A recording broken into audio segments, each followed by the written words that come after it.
जब ये सब सिम्टम्स के बारे में हम देखते हैं तो बहुत बार हम पेशेंट का डायग्नोसिस करते हैं, दवाई लिख के देते हैं। तो बहुत बार पेशेंट या फिर उनके रिलेटिव हमें इंसिस्ट करते हैं कि आप इसका सिटी स्कैन करके दिखाइए या फिर सिटी स्कैन करके देख लीजिए, या फिर वो इंसिस्ट करते हैं, हम सिटी स्कैन करते हैं, बाकी रिपोर्ट कर लेते हैं। तो बाद में फिर हम जब बोलते हैं कि बाकी सभी रिपोर्ट नॉर्मल है, तो वो पूछते हैं कि रिपोर्ट नॉर्मल है तो फिर मतलब बीमारी कैसी है या फिर बीमारी कैसे हो सकती है। तो ये थोड़ा-सा मतलब डिफ़िकल्ट होता है साइकियाट्रिस्ट के लिए कि सीटी स्कैन करने का इंसिस्ट करना, उनको बहुत बार समझाने के बाद में वो इंसिस्ट करते हैं। तो इसके बारे में या फिर ये जो गलतफ़हमी है कि अगर रिपोर्ट नॉर्मल है तो फिर मानसिक बीमारी नहीं हो सकती है। तो इसके बारे में आप लोगों को क्या बताना चाहिए? देखिए, जैसे कि हमने शुरू में देखा कि केमिकल चेंजेस की वजह से मानसिक बीमारी होती है। सीटी स्कैन में जो भी चेंजेस आते हैं, वो कौन से चेंजेस आते हैं? अगर दिमाग में कोई गांठ हो गई हो, तो वो दिखता है।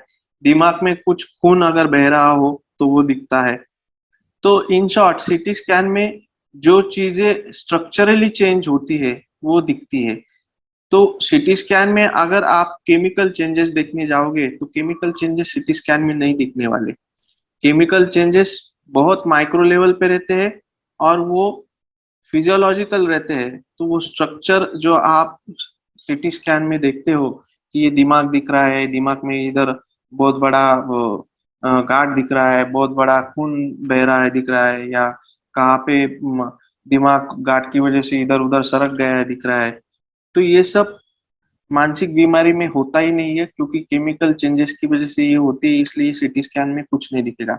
आपको अगर केमिकल चेंजेस का टेस्टिंग करना है, जो मानसिक बीमारी में अक्सर होती है, तो वो चेंजेस का जो टेस्टिंग रहता है वो काफी सारा एक्सपेंसिव रहता है। मतलब आप यकीन नहीं करोगे, आपका एमआरआई और सीटी स्कैन बहुत सस्ता है उसके सामने। इतना महंगा ये सब इन्वेस्टिगेशन या टेस्ट रहते हैं।